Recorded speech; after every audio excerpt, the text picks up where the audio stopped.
final third. I think Pepe's so comfortable. Well, you should be in, Just need to shake him. You should be in prison. We bailed you out. We bailed you out to come and play this season. You're out here disgracing us. You should be in prison. You facing charges. All right, people. Welcome to another episode of the Final Third. I'm your host, Banks, and with me today is CJ and our very esteemed guest, Mr TakeNote. Thank you for joining us on this platform. How are you feeling today? Yo, firstly, man, big up for having me. Appreciate it. Love the introduction as well. Man said esteemed guest. You know, we start using that. we come correct on the Final Third. We introduce properly. Nah, you do, man. I love that. Nah, big up to you, man, and big up to you, man, for having me in it. Much appreciated. And that, you get what I'm saying? Much appreciated. Yeah, me. No before we even get started, bun Klopp, bun Liverpool. You get me? Bun you'll never walk alone. Bun John CJ, you hear that? Bun CJ, you hear that? You know, I'm already hurting right now, and you're just making it even worse. You're kicking me in the dirt right now. We gotta get started right. You know what, Chim? In my defense, I didn't know you was a Liverpool fan in that, because that's the only clip I've seen in it. Because Aaron, shout out to my dog, Mr. Aaron United, he quote tweeted it and was like, "This is something flawless would say," and I've been busting up about it ever since. That's the energy I'm on in it. That's the energy. I'm sorry. Up gotta be a up. There you go, Banks, man. You gave them a nice soundbite. There you go, man. Let's jump straight into the early kickoff. Leicester took on Liverpool and turned out the 3-1 winners. First of all, there's one question I gotta ask. Was it Alisson or Kabak that was at fault for that goal? The second goal where Alisson decided to come out of his box and it didn't go correct for him. Who was at fault? Should Kabak have left it? Should Alisson have stayed in his box? Who was in the wrong? I'll go with Mr. TakeNote first. It's one of them. They can, because we don't know who's shouting and whatnot, you never know who's at fault. So for instance, if Alisson's not shouted and Kabak's going to the ball, that's on Alisson. But if Alisson shouted and then Kabak's still gone ahead and done what he's tried to do, then that's on Kabak. So that's one of them. It's similar to, when did it happen? It happened to Chelsea with Mendy and Rudiger. I think it was the Sheffield United game when Mendy's come flying out, Rudiger's passed it back. Again, you don't know, it's communication. But really, the goalkeeper, you're the goalkeeper for a reason. You should command that situation. That shouldn't happen. Adding in what you did against Manchester City just the week before, you can't be making the same mistake. Yeah, you can't do that. It looks bad. You're under watch. Yeah, it looks bad in that. It really, really looks bad. But I'm unsure who was actually at fault. But we'll just say, just because it suits the agenda, we'll just go with Alisson. CJ, what do you think? I think it comes with understanding of playing together, really, because you see Alisson, he's always been a super keeper. Like, he finds himself in those positions where he's like so far away from his goal, sweeping up the danger in it. And I'm sure maybe the communication wasn't there with Kabak. Maybe it comes from a lack of understanding, playing with each other. They're getting each other's way in it. But I think going back to the City game, I have to say it's Alisson's fault, because like, he just shaky. He just looks shaky right now. His confidence is shot.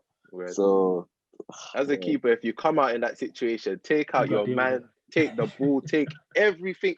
Even like Kabak will still be his boy if he kicks him in the head or does whatever. Like, just take out. Don't let there be any doubt about what's gonna happen. Take out everything, in my opinion. You lot were controlling the. What's funny is that you lot were controlling the game for such long periods of the game. Obviously, you ended up taking the lead in like the 65th minute. How did it manage to go so wrong? How do you manage to concede 3 goals in the last 20 minutes to lose that match? That's what I need to know, because you can't be in control of the match and then crumble like that, surely. It's confidence, man. It's confidence. At the end of the day, listen, when you're not in the best vein of form, your confidence is not there. You can be playing so well the whole game, and one little mistake can change the game. In this instance, Thiago with another reckless tackle. Do you know what I mean? Do we speak about Thiago today? Do we go back in? I'll leave that up to CJ. Listen, if CJ wants to, if you want to have the discussion about Thiago, we'll have it. I'll leave that up to CJ. For me, and I'll keep to the sentiment. Thiago, he's in a situation where he's in bad form, but he's in a team that's playing in bad form. So it's like, it doesn't help him in terms of him coming back from injury and easing back into the team. So obviously it's easy to put him under the lights, but the whole team's not doing well. What he did yesterday for an experienced player, like, come on, you don't make that tackle. It's unnecessary. It's unnecessary. And I'm just seeing obviously, Henderson all screaming at him, I was like, hey, you know what's so funny about he's it? down horrible right now. You know what's so funny about it? So he makes the tackle, and then it's a penalty, and then they check on VAR, and I'm thinking, obviously it's outside the box. We've gotten away with it. I'm like, calm, no goal's coming here. And then they score from it. I'm just like, all right, it's not our luck. Like, it's not our luck. So from there, we just capitulate, really. Thiago mistake, Alisson mistake, and then from there. Yeah, it was Alisson's fault. back. Just watching it back again, like, yeah, refreshing my memory. Like, yeah, that's on Alisson. Why he's flying out of the goal there, I don't know. There doesn't seem to be any danger. Yeah, unprovoked. Yeah, that's exactly what's happened there. That's wild from a keeper of his standard. That's a wild decision to make. I don't know why he's flying out. Yeah. I think CJ's right. Literally a confidence thing for him right now, because Alisson of like 12 months ago isn't flying out like that and making that sort of mistake. But once Foden has rattled, like Foden, Bernardo Silva, they switched something off in his brain right now. So I don't know when we're gonna get that old Alisson back. Something switched in his brain. Quickly, Mr. TakeNote, I just want to get your thoughts on this, on the Thiago situation. Do you feel like he's done enough? Do you feel like it's a case of he's just playing in a bad team right now? When the team picks up, maybe he'll pick up. What do you think of Thiago right now? Yeah, I think Thiago's a quality player. And when they signed him, I thought, what a great piece of business. Because normally when a team wins a league, it's hard to see where they can improve their first 11. Squad, you can normally be like, all right, we can improve a bench. But you look at their first 11, the one that won the league last year, how can they improve it? And it was in that midfield area, because their midfield, they don't really have creative midfielders in there. They're all workhorses, and they all do their job for their teams. Your Hendersons, Fabinho, who I rate highly. You have Wijnaldum in there, Milner, Ox. They're all workhorses, number 6s and 8s. So I thought them adding Thiago into that mix, not really much creativity. I thought adding in Thiago to that would have been perfect for them. You know what I'm saying? And adding into, he can create more for the fullbacks, passes for the fullbacks, passes for the front three, etc., etc. So yeah, that's what I was thinking. And then he's gone in there and they've just fell off. You know what I'm saying? I did not expect this from Liverpool. I picked them to retain the title at the start of the season, because I thought they had a good window. I did Jota in the mix, but the Van Dijk injuries happened and they just fell off. I just didn't expect it. They did this season what City did last season. But it's hard. I always say this, it's easier to be the hunter than it is to be the hunted. Because now Liverpool is the number easy to retain. That's why it's not easy to retain at all. It's not easy to retain. Not many teams go back to back. You've only seen 3 managers. There you go. We've only seen 3 managers in the Premier League in the history of the Premier League do it. Fergie did it, multiple times. Mourinho did it once. Pep's done it once. It's very tough to do. And Klopp's finding that out, as Pep found out as well last season.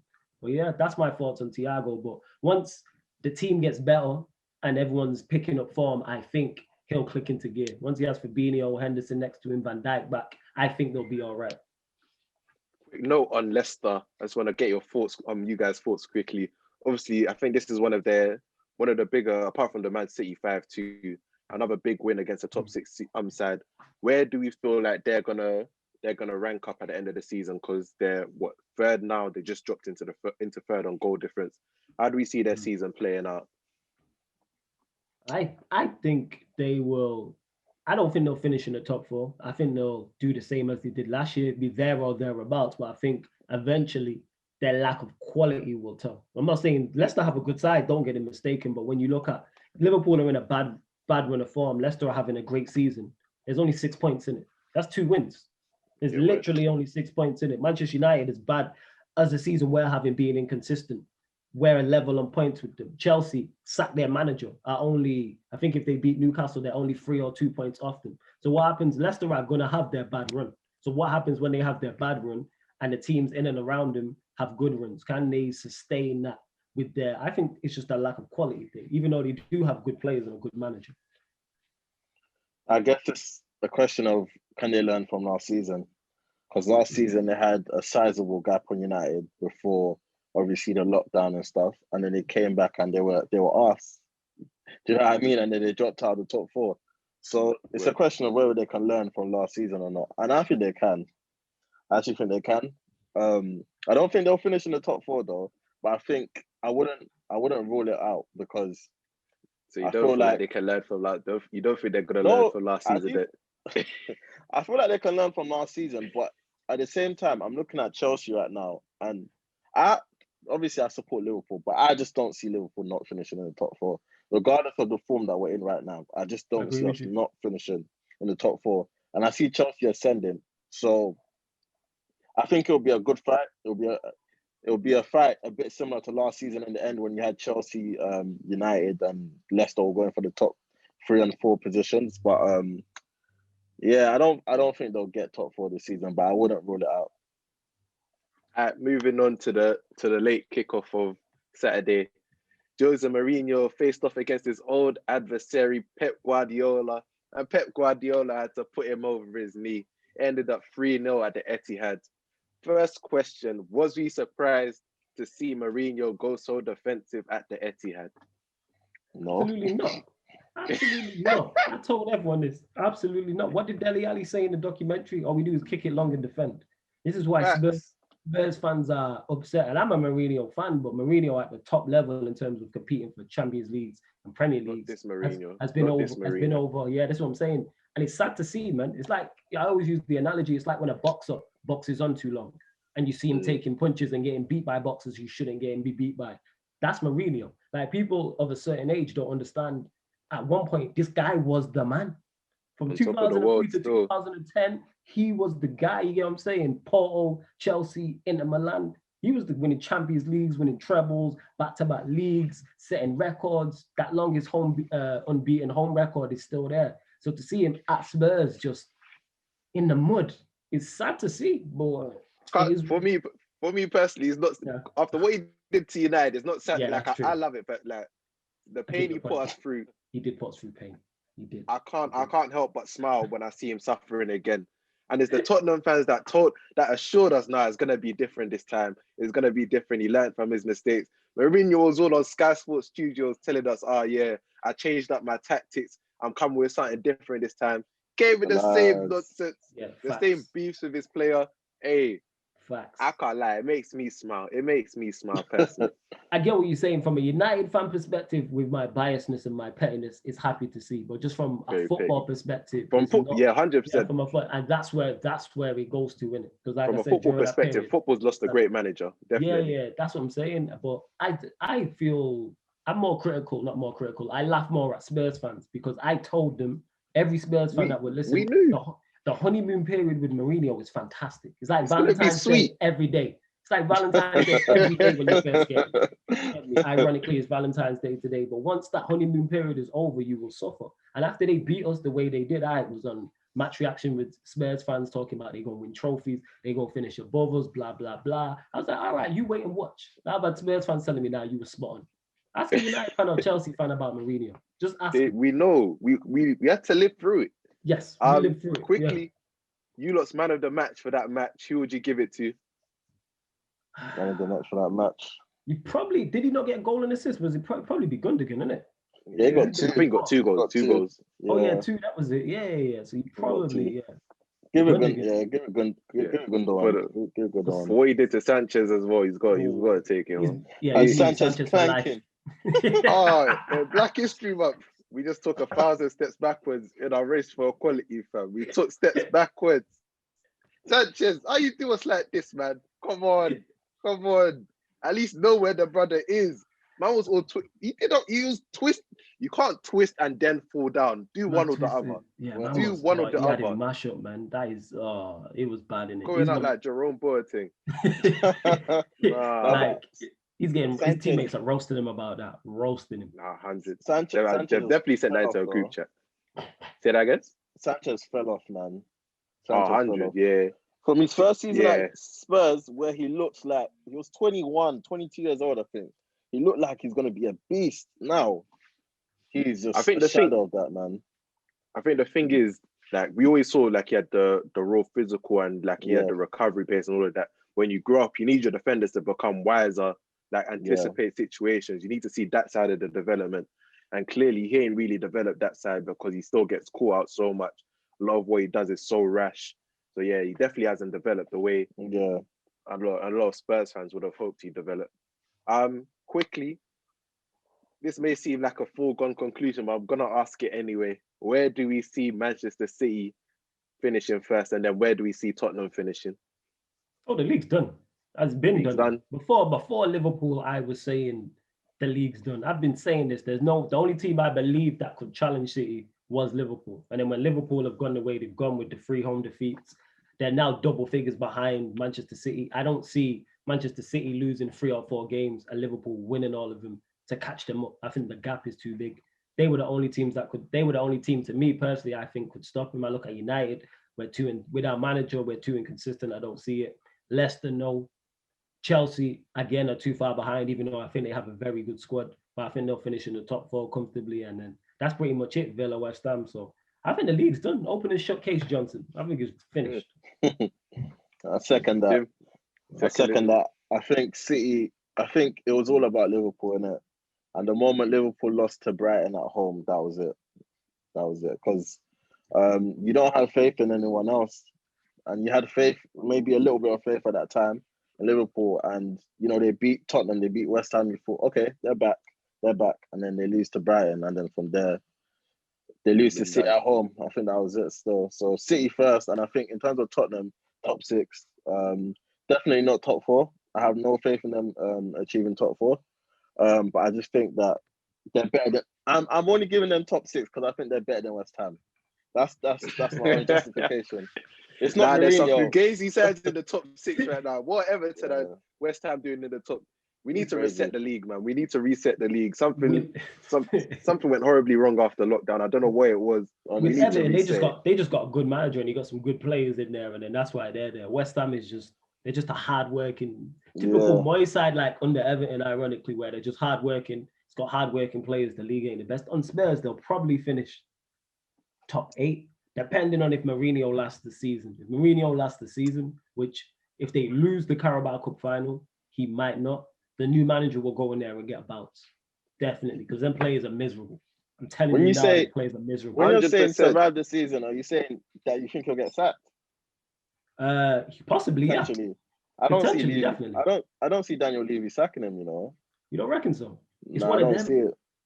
I could see it really getting bad. That's what it is, especially because they have the final to look forward to in a minute. That's what it is. So if they win that can be you're not really going to sack a manager who's won a Carabao Cup and won you your first trophy in Youngs. The players will have a spring in their step because I think for most of them, minus Bale, it'll be their first trophy. But if they lose that, I've seen Mourinho lose dressing rooms, and I think he's lost them. I watched them against Chelsea, walking around. I was like, yeah, they done with him. I can't see the likes of Son and Kane. Son, who hasn't signed a contract, he's going to want to leave if Mourinho stays. I feel like that's guaranteed. Kane as well. Kane would have heard the chatter. He's going to have heard the chatter. He knows time is running out. He knows it's only going to be a select few years when he can get that big move. He's going to be wondering whether I can really afford to stick around at Tottenham and not win anything else. So, yeah, it could literally come crumbling down this season. It could that with Mourinho happens that quickly, that quickly. But moving on to this game, West Brom 1, Manchester United 1.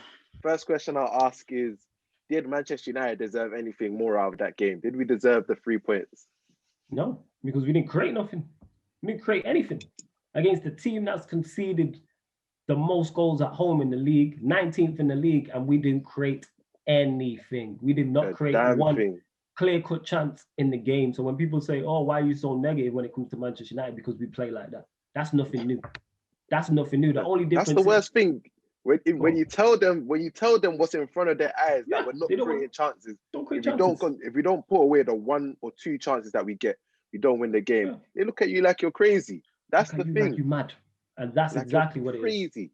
And that performance is no different to the majority of the performances we've had earlier on in the season. The only difference is our results haven't matched our performances. We've been getting great results, but the league don't lie. This is why we've been top. We're still second now. Results is fine, but our performances and our football at times has been shocking. The only difference today is we didn't get a penalty, or I call us individual brilliance FC because that's what we rely on, individual brilliance to win us football I matches. love to.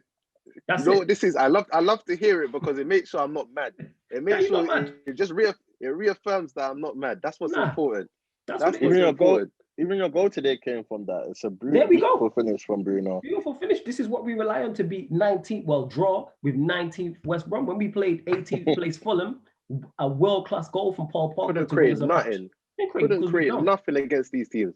People criticize Martial, but we don't create chances for him. Shout out to my boy JV because he always says people criticize Martial for not scoring the chances we don't create for him. We don't create. This is why our number 9 suffer. Cavani had, I think, 4 touches in the opposition's box today. 4. All of our tackles just non-existent. Rashford does too much. Rashford's another case. If he gets on the ball, it's like he doesn't know what to do with it yet. That's his problem.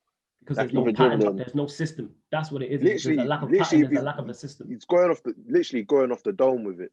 Yeah, that's what we do. Whereas if you watch, say, a Manchester City, I hate to use them as an example. How many times do we see players of their scores back post tap-ins? That's not by accident. We've seen Sterling score back post tap-ins for the last 5 years. Jesus, Gundogan, the whole lot of them, and it's not even always De Bruyne crossing it. It might be a Gundogan, it might be a Mark. Same shit, because that's worked on and drilled into these players' head. You get me, on a daily basis in training. I'd love to see our training because I don't know what we do. It's literally all vibes. Our training is guaranteed. Vibes. From when Ole said this week, this is what Ole said this week, that I don't really do the tactical side of it. I'm more of a oversee. Like he said something along those lines that he's literally the general overseer of vibes. He just patterns the vibes, make sure everybody's happy.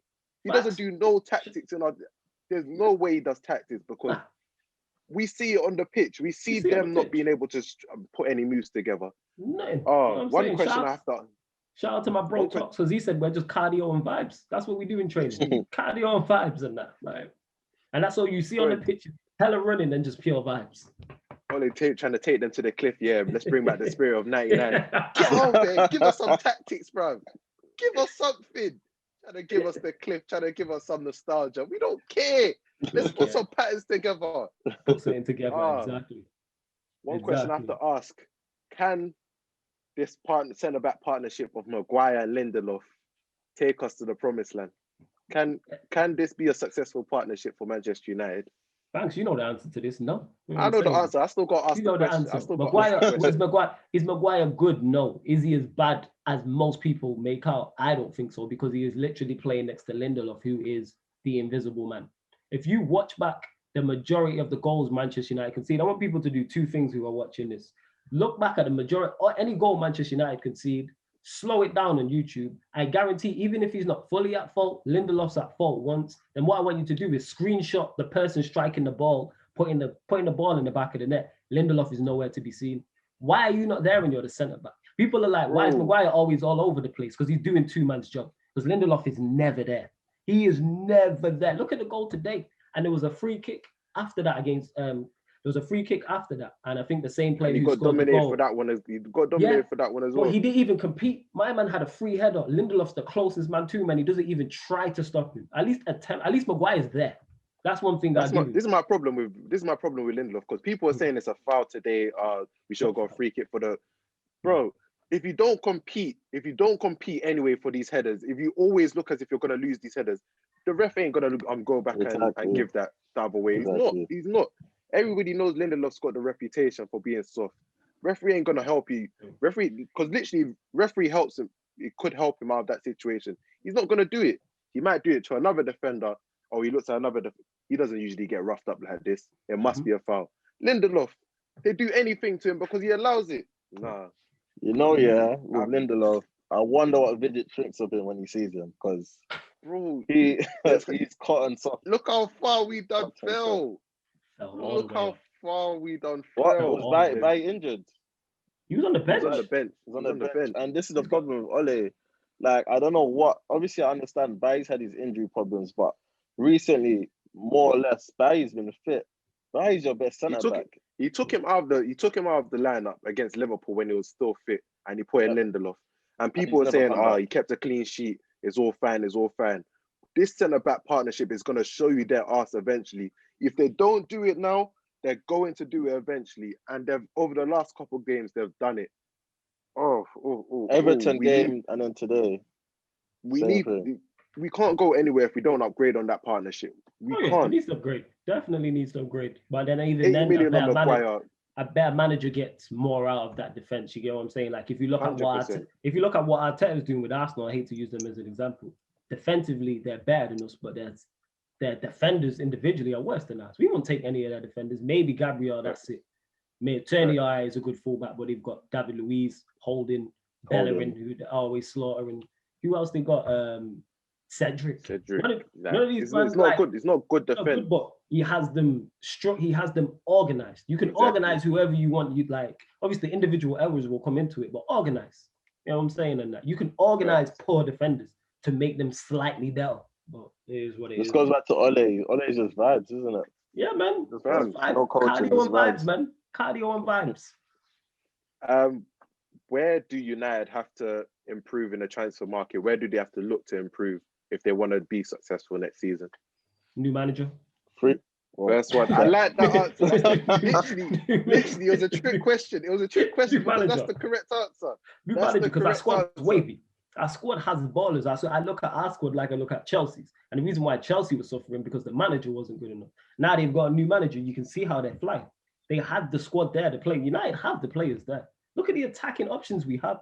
Pogba, Bruno, Donny, Greenwood, Martial, Rashford, Cavani. There isn't many teams in the Premier League that boast that attacking prowess on the pitch. Yeah, we have all these attackers and look terrible going forward. We look awful going forward. Can't create against West Brom. I'm sorry, that's on the manager. But also players, the centre-backs needed. Definitely a DM and a right wing. That'd be my three positions. The midfielders, the centre mid, Scott and McTominay as a midfield partnership. The less said, the better about them two. The less said, McTominay and Fred. McTominay and Fred. The less said about them two, the better. Because I was mad that I didn't see Matic in the lineup because McTominay and Fred, you know you're not going to get no passing from deep from none of them. Matic, he's not going to give you the legs. He's a shadow of the player he once was. But he's going to give you passing at least. At least he's going to be able to keep the ball. We need to upgrade in that DM position, 100%. But the fact he's playing two DMs away at West Brom tells you what you need to know. Why are you playing two DMs? He has no faith in Donny. No faith in Donny whatsoever. And he has no faith in the defense. And bear in mind, while Ollie's been in charge, that's where he spent the most money. How have you spent the most money on the defense and it's the worst part of our team? Make that make sense. When you spend 145 million on Maguire and Wan-Bissaka, you know, it says a lot about you as a manager. And he signed a left back. Okay, Shaw's playing well. And he signed a left back as well. So 3 of the back 4 is yours. So surely you have an idea and make it work. But hey, people will say I'm negative and this and that. Like, no, I'm just stating the facts, innit? How is it the worst part of us? And you spent the most money on it. That's where just the facts at this point. Is what it is. We're gonna finish off quickly on Arsenal versus Leeds. Arsenal won 4-0, got back to winning ways. Arsenal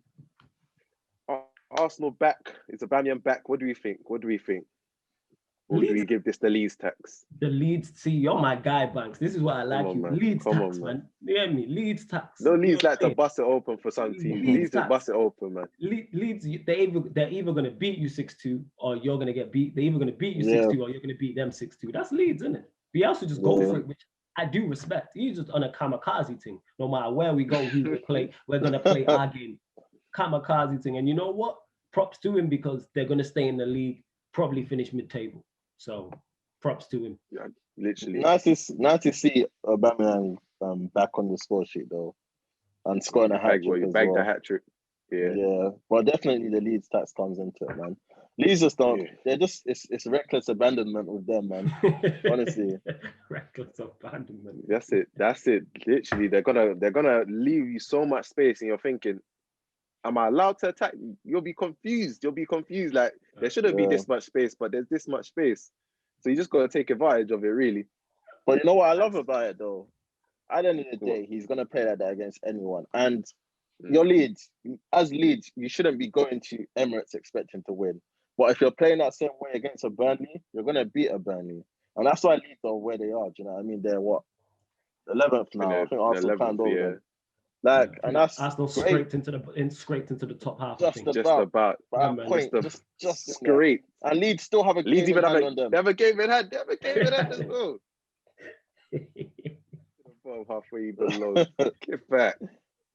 But Arsenal got City next week anyway, man. So that's an L, guaranteed. Oh yeah, they gonna get slapped. Oh Lord of mercy, they gonna get.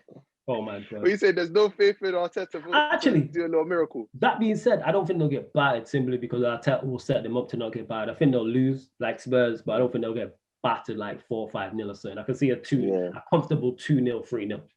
I can see that. Boys, I ain't gonna Where is spend it? too much. Where is it? Is that the Emirates or is that? I think it's at City. I think it's at City. I think it's at Etihad. It's at the Etihad, yeah. Okay. Yeah. Pep ain't gonna do his boy too nasty. No, I'll tell her like, give him it's a at the calm. Emirates. It's at the Emirates. Is that the Emirates? Was that the You sure? Emirates? Okay. Yeah. Alright, fair.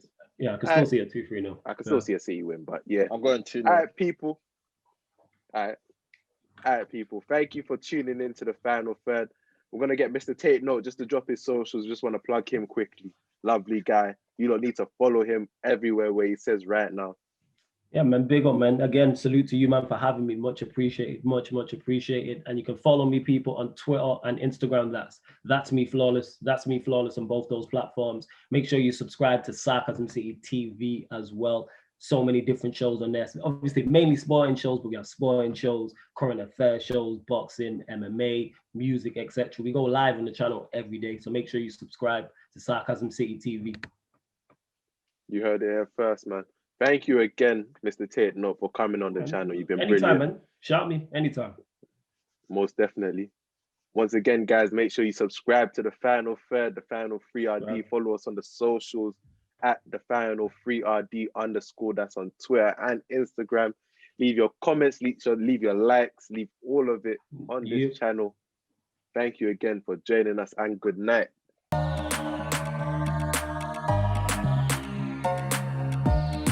Now listening to the Final Third. I think Pepe's so coachable. Wow, you should be in just need to shake him. You should be in prison. We build you out. We build you out to come and play this season. You're out here disgracing us. You should be in prison. You facing charges.